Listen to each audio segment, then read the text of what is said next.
My name is Emma. I am 30 years old. I haven't worked for several years, because my husband earns well and provides for us completely. To entertain myself in the winter, I go to dance classes, and in the summer, I go to our country house to get away from the hustle and bustle of the city. The house is surrounded by a high fence that provides privacy, and neighbors are rarely there. This privacy allows me to do whatever I want. If I want to sunbathe, I sunbathe. If I want to garden, I dig in the beds.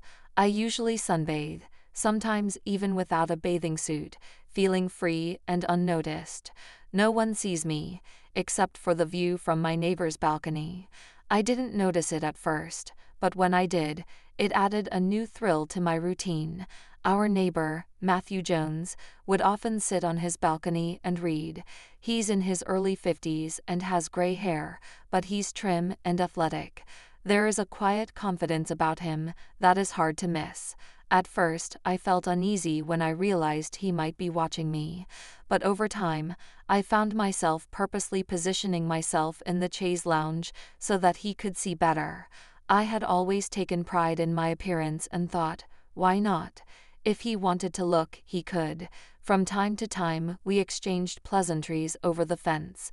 He would ask about the weather, and I would answer. It was all routine, but there was a kind of tension in his gaze that made my heart sink.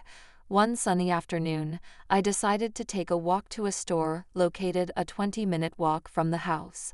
As I was walking and enjoying the warmth, I suddenly heard a voice say, "Emma, wait." Turning around, I saw Matthew catching up with me. "I'm heading to the store to get cigarettes. Let's walk together," he said with a knowing smile. Then, with a mischievous twinkle in his eyes, he added, "You're so brave with a fence between us." I blushed, caught off guard, not knowing what to say. Before I could think of anything, he continued, "Why don't you come over to my place for a cup of tea? My wife is in town, and it's so quiet here." I hesitated, but agreed nonetheless.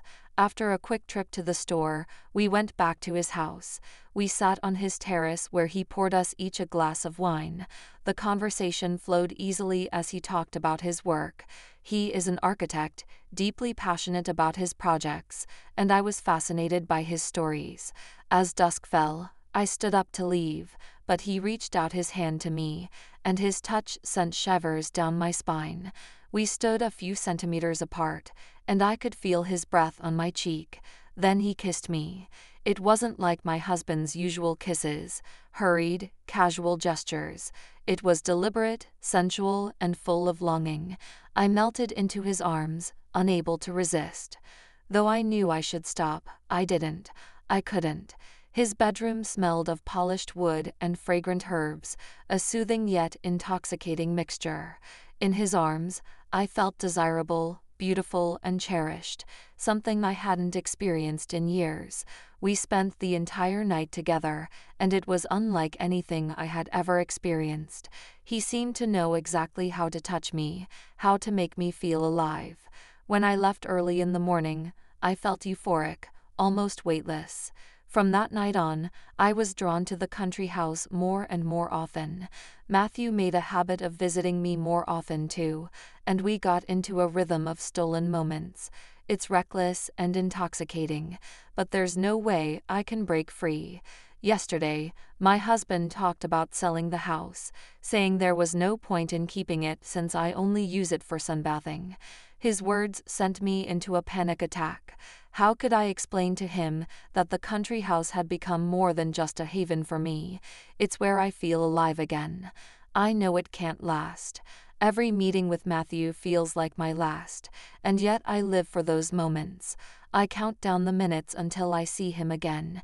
Even as I struggle with guilt and self-deprecation, home became a refuge for me, a place where I rediscovered a part of myself I thought I had lost. I tangled myself in a web of desires and regrets, knowing that someday it would end. But for now, I cling to the fleeting joy, savoring every stolen moment, even as I dread the inevitable denouement.